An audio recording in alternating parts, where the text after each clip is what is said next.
I'm intrigued by the research done by my colleagues, Ashley Finley and Tia McNair, who are both at AAC&U. I'm intrigued by the research that shows that it's really multiple experiences of participation in HIPS that have the most powerful impact on learning, also on completion.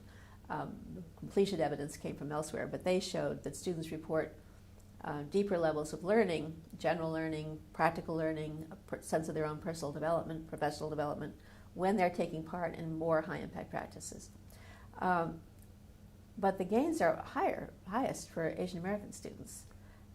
Next group benefiting from multiple HIPS is white students, and while students of color, Latino students, African American students, the two groups they looked at, also make gains from multiple HIPS, they're not as strong.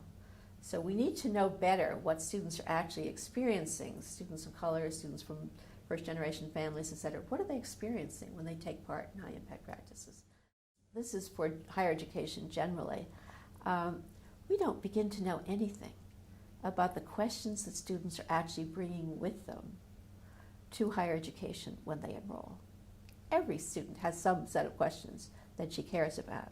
She may or may not think that the curriculum is connected to those questions, but we need to have much better ways of figuring out what the students are actually concerned about, so we can connect those concerns to the curriculum broadly, to the design of the curriculum pathways broadly, but also to particular high-impact practices that students may take part in.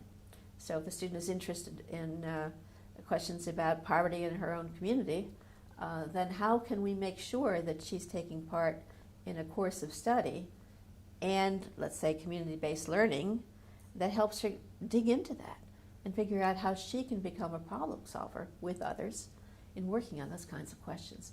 And I'm struck that we have this enormous industry, the admissions industry, which asks questions of students all the time about what they think they're doing.